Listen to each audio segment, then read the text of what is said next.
If you wouldn't mind just muting in case you get any background noise. This is not one of those fancy dancy webinars, but if you do want to speak or you have a question, feel free to interrupt me. I absolutely have no problem with that. And I really don't mind answering questions on the fly. So absolutely feel free. Natalie is also here with Cyber Wyoming, and Natalie, if I could get you to monitor the chat and stop me so I don't have to do two things at once, that would be great. If there's something in the chat that needs to be addressed, I would love it if you would go ahead and do that for me. Yeah, no problem. Thank you. I appreciate it. Okay, so I'm going to share my screen. Just a minute, and I will get that done. Okay, can everybody see my screen all right? Yes. Okay, thank you, Janet. I appreciate it. Okay, my name is Laura Baker. For those of you that don't know me, I'm the executive director of a statewide nonprofit called Cyber Wyoming.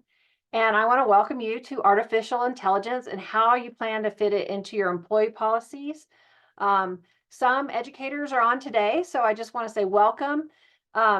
We actually have some no-think training and awareness campaigns for cybersecurity that you are welcome to use in your classroom that we'll talk about a little bit today.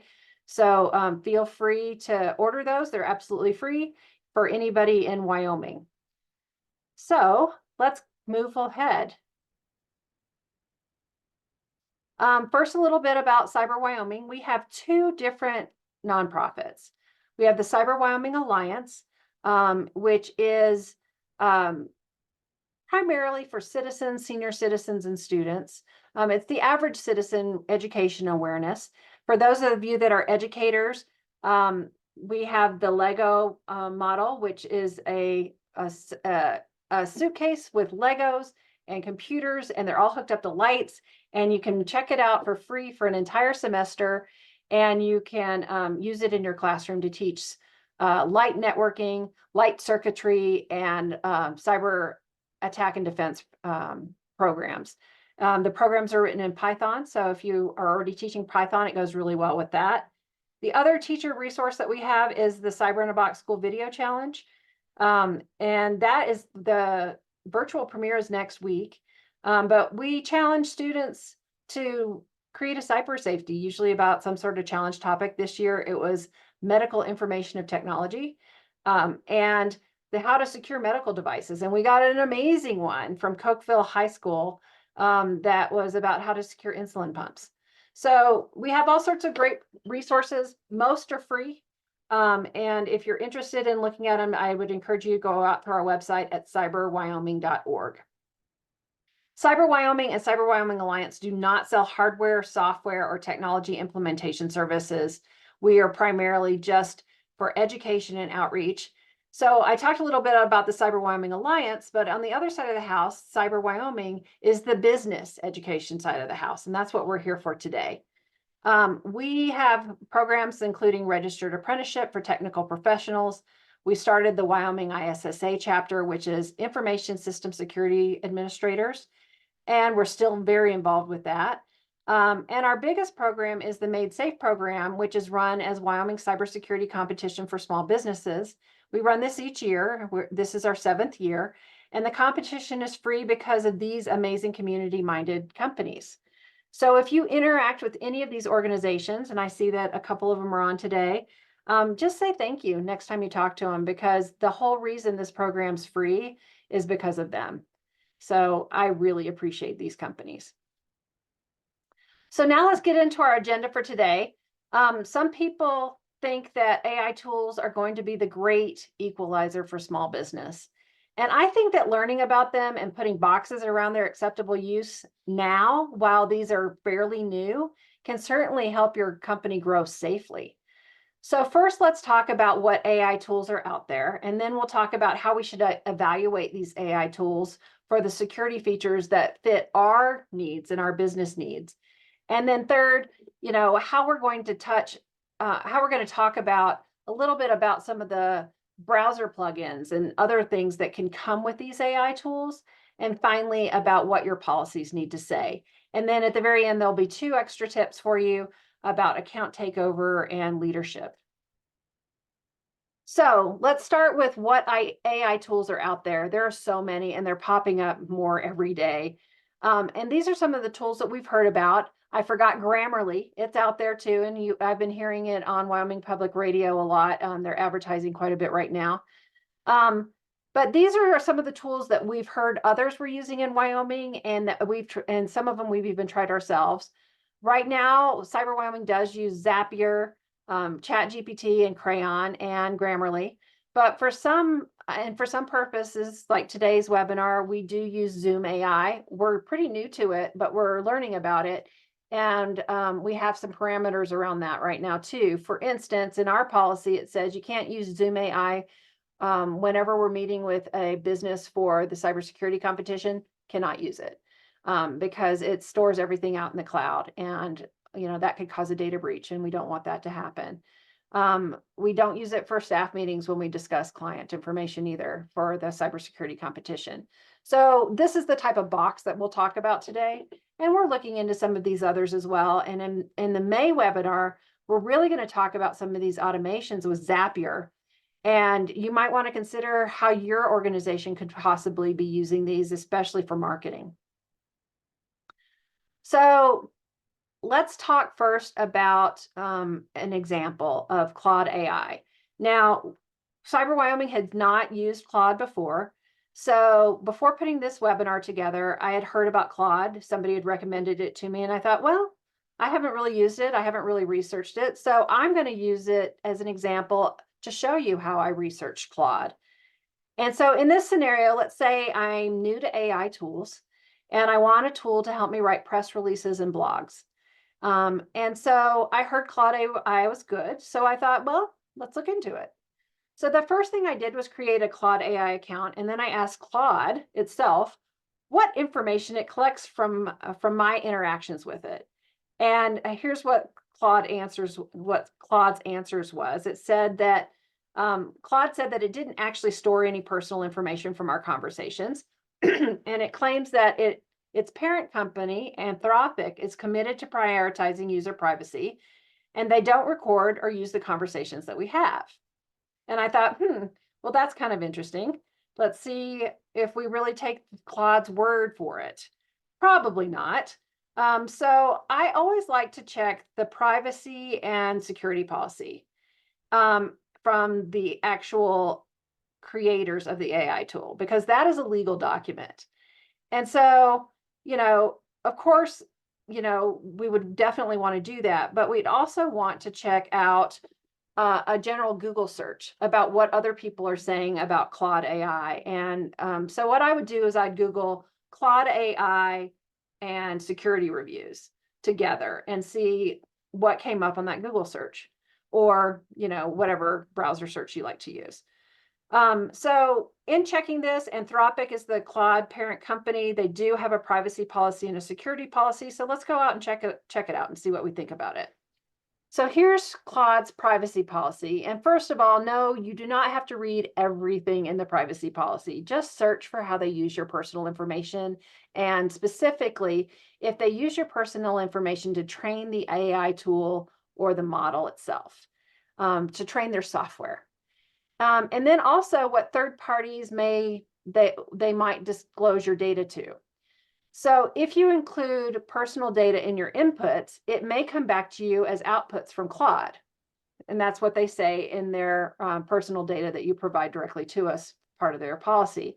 So, okay, they're reusing that information in a conversation. That does make sense for this type of product. But how else might they use the information that we input? Did they use it to train the software? And if they do that, then there's a potential data breach out there that you could enter into. So here's what they say about that. All AI tools like Claude train on text. Claude gets its data from publicly available information on the internet, data sets licensed from third-party businesses, and data that our users, like you, provide. So they are using our data to train their model. I would be surprised of any of these AIs if they weren't, right? But that means that we need to think about what data we put into that AI model for our business. Second thing they say is we encourage our users not to use our products and services to process personal data. So they're telling you, we are using this. Don't put anything sensitive in it.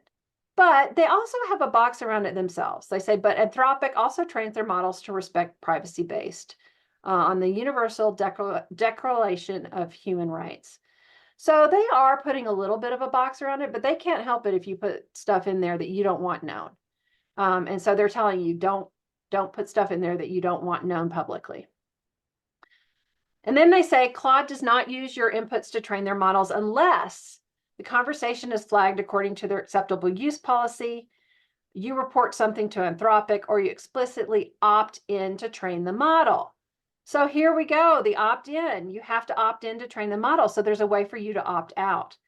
But this statement, these two statements, the second and the third bullet items, to me are a little mixed. And so you should be careful about what you enter. But Anthropic does have some parameters around it. And apparently there is an opt-out / opt-in option. Now on the free version, I couldn't actually find the opt-in and the opt-out. So it's possible that maybe you can only opt out if you're on the paid version. So next, let's check how they might share our data with third-party vendors. They do share their data, our data, with their affiliates and partners, as well as service providers and business partners. And it's almost impossible to get away from, but it's also a caution when using these tools. So don't put anything in there that you wouldn't want shared, because you never know when one of these service providers could breach the data. So when I created the Claude AI account, I saw some more information about privacy, and I reviewed Claude's acceptable use policy. And I have to admit, I was kind of impressed because I've heard some nightmares about a lot of AI tools. And Anthropic has a review committee, and they won't allow you to use Claude for things like political campaigns. So they actually put a pretty good box around it, and they have a review process. And they also say in their acceptable use policy, don't use our content without human intervention, meaning fact check. And they also say, if you use AI generated content on your social media posts, be ethical and say, this was AI generated content. I think that's also really good advice. So they were really encouraging the ethical use of their product, and I liked that about them. I thought that was neat. The only privacy choices I could find were these cookie settings, and that might be where the opt-in versus opt-out is, but I couldn't really tell.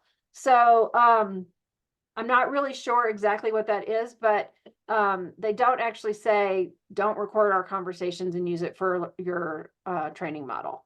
So I'm really sure, again, I'm not really sure of that contradiction here.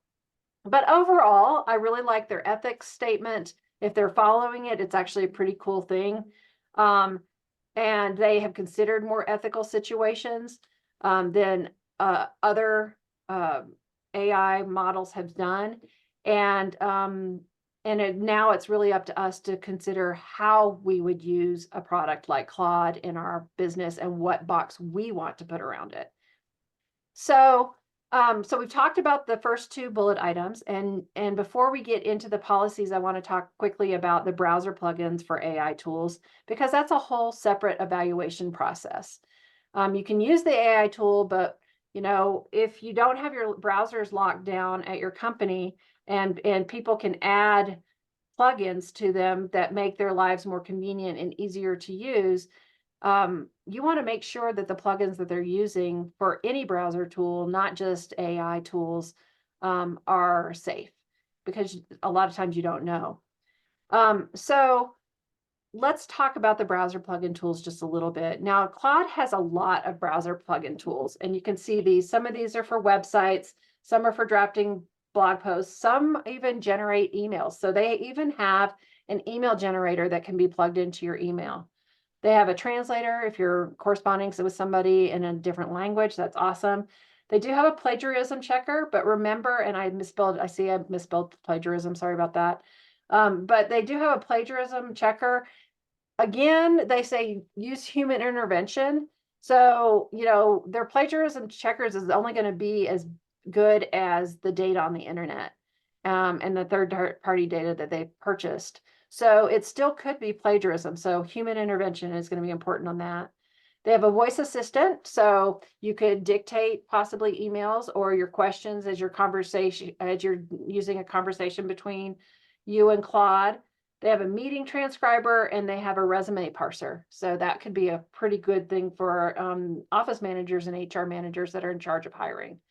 So they have some really neat plugins that could help you with some of your other job functions and products. But what you need to do is evaluate if this plugin is riskier than using the actual product itself.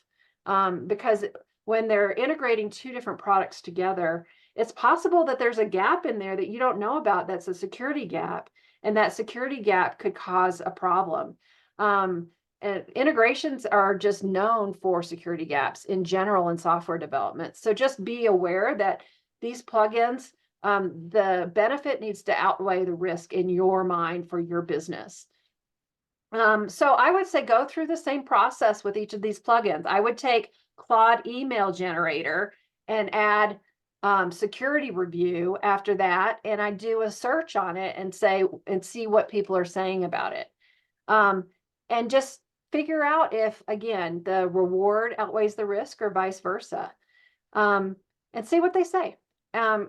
Really, truly, that's all you need to do. And then I would say, don't do it just once. Do it at the time that you're evaluating the product or the plugin, but also go back and do it a year later and see if that has changed.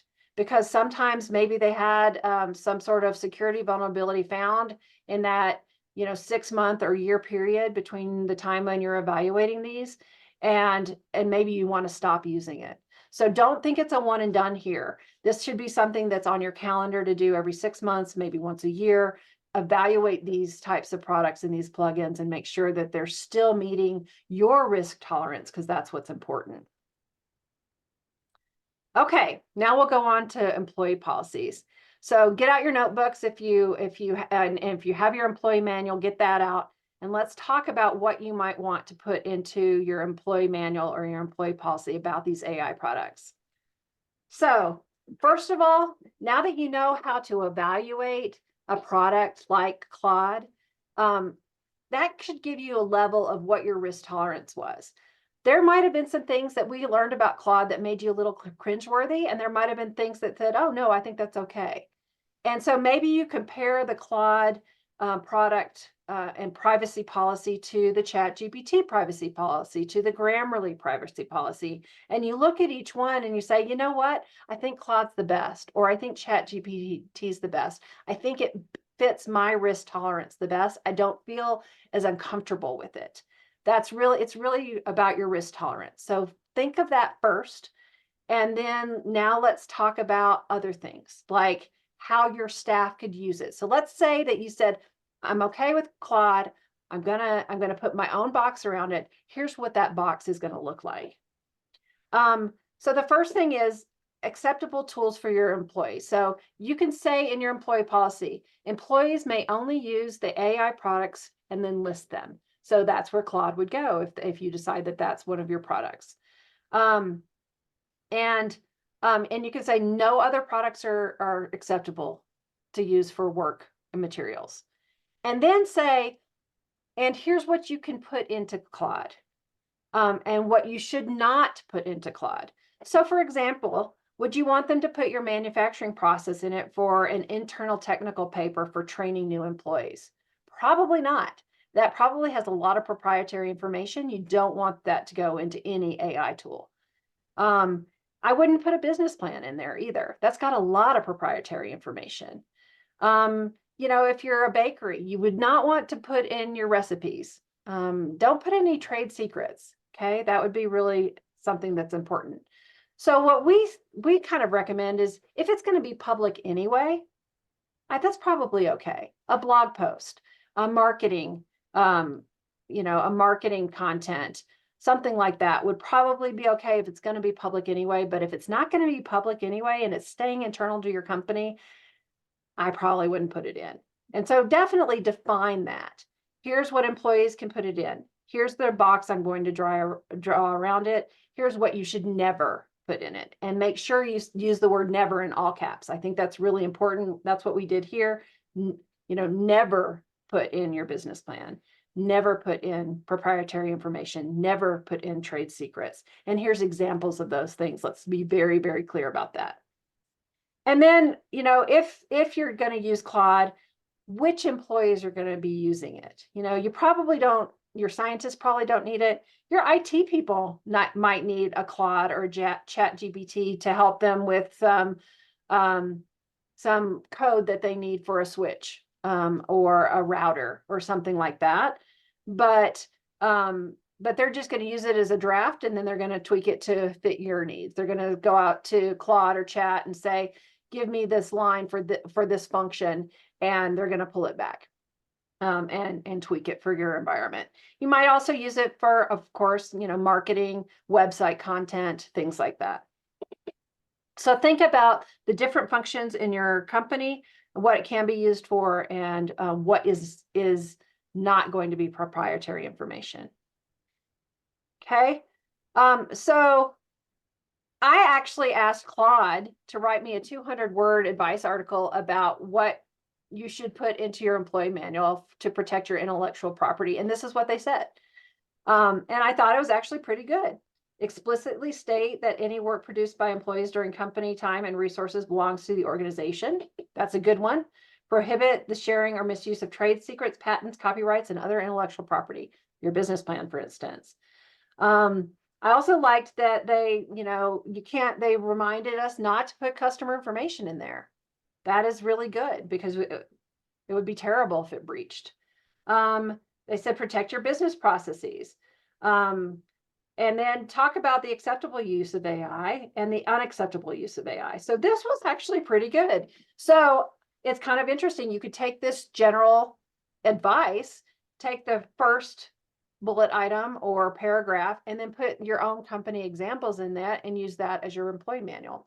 So, it's not necessarily bad for good general advice because you could get this anywhere on the internet, probably on Forbes, but here you are and you have it available on one spot and you can just tweak it to fit your needs. It's not necessarily putting your policies or your employee manual that could have proprietary information. Instead, you're saying, give me this template, I'm going to use it. So here's some other practical advice for what things to put in your policies. Be sure to train your employees on this evaluation process that we talked about today. How to read the privacy policy or the security policy and what to look for. Before they introduce a new AI tool into your company, ask them to go through this process. Maybe you just create a little form saying with a couple questions. Cyber Wyoming does have a form if you want it. Ours is pretty detailed, so you could take a bunch of stuff out of it. But if you want that template, we'll share it with you for free. We're not going to charge you for that. The second thing is never, ever, ever have your marketing person use it for logos, slogans, taglines, anything that you might consider trademarkable in the future, because anything created with AI right now is not copyrightable and not trademarkable. So if you did create it on AI, you could actually you couldn't trademark it. So if you're trying to protect your intellectual property, don't use it for that type of business identification intellectual property. Make sure that your employees know in the policy, in the manual, that they have to always fact check AI statistics. You would hate your reputation to be slammed because they didn't do that. And you've heard probably some of the news where attorneys have had an intern write a brief for them and they do it on ChatGPT and they don't fact check it and the attorney is disbarred for 30 days. And this has happened in multiple courts across the nation. Fact checking is really important. And then finally, discuss meeting recordings. When you can use meeting summaries and artificial intelligence on Zoom or whatever video conferencing platform you might use. For instance, at Cyber Wyoming, we say if client information is discussed in Wyoming cybersecurity competition for small businesses, you can never turn on AI. You can't record it. You can't turn on meeting summary. We would be horrified if that breached. And right now, Zoom AI only is stored in the cloud. And so we don't actually have control over that breach. And so today's meeting is okay to record because it's public, but I would never, ever do that in a staff meeting where we were discussing client information or in a client meeting. So put that box around those types of video conferencing tools as well. When is it okay to use the Zoom AI companion meeting summary and recording components? When is it not okay? Again, protect your customers, protect your intellectual property. Okay, so we've talked about your policies. I have two other small items to talk to you about before I take questions and let you go. The first one is account takeover. And we have seen a huge increase in account takeover in the last 6 months. And we had our February members meeting, and what that is that's technical professionals across the state of Wyoming. They get together and they give us advice and they tell us what they're seeing and they talk about threats that they're seeing throughout the state of Wyoming. And everyone said that they had a client where their social media pages were taken over. So it was the company social media page that was taken over. And what happened is, you might have a company's Facebook page and you might have 3 people in your company that have personal access to that Facebook page as administrators. What they do is they get the user ID and password for, I'm just going to say Fred. I don't actually know a Fred. I'm just making this up. But for Fred, who's one of those 3 people, and then they lock out the other administrators and change Fred's password to Facebook and his recovery information to theirs. And now you can't get in, and they can post all sorts of nasty things on your Facebook page and your customers still think it's you.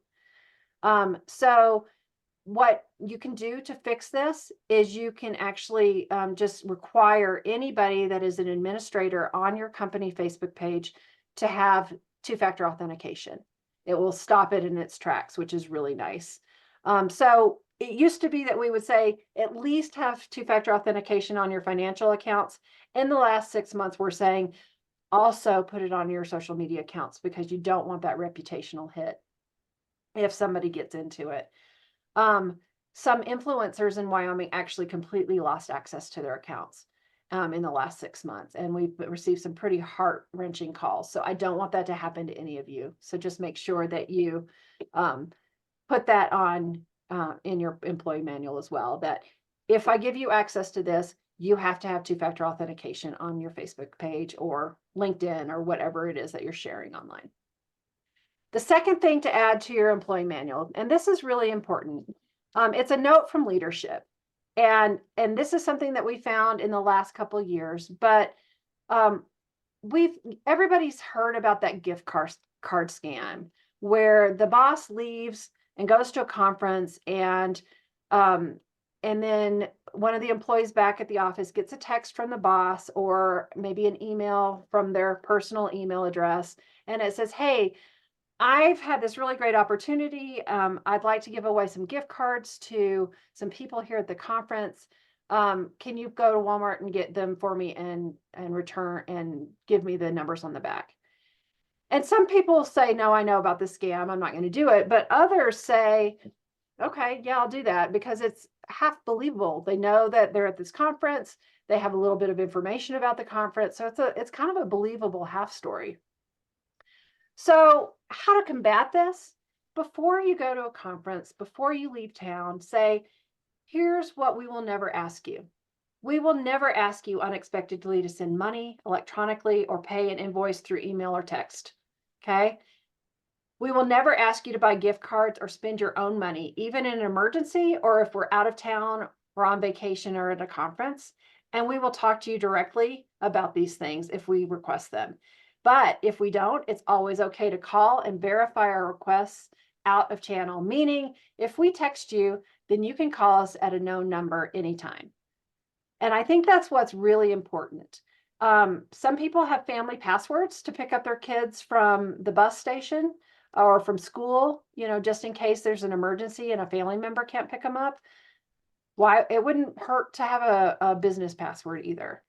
And that would stop these types of scams in their tracks. But having something at the very beginning of your employee manuals, like a pledge from leadership, will really make a difference to these types of scams because as the employees read it, and when you train on it, every quarter or every 6 months, and you say, don't forget, we have this pledge from leadership. Here's what they're never going to ask you if they're out of town for. Here's what they might ask you for. Here's what they could ask you for, right? And so you go through this and you just remind them. And then when that email or phone call or text comes in and it sounds like them and they know, they're mentioning the conference, then you will know right away that, the leadership pledge says that it's not them. So the last slide is, if you want to learn more about these types of topics, we've got 3 more webinars scheduled, one in May, one in June, and one in July. Join us there, or join us for Wyoming Cybersecurity Competition for Small Businesses. The registration deadline is looming in 2 weeks on May 1st, but it's totally free. You'll learn about this, and we walk you through and hold your hand and help you learn how to manage your security risks in your small business. So let me ask if there's any questions. I'll stop my share, and if you want to come on and talk, I'd love to hear from you.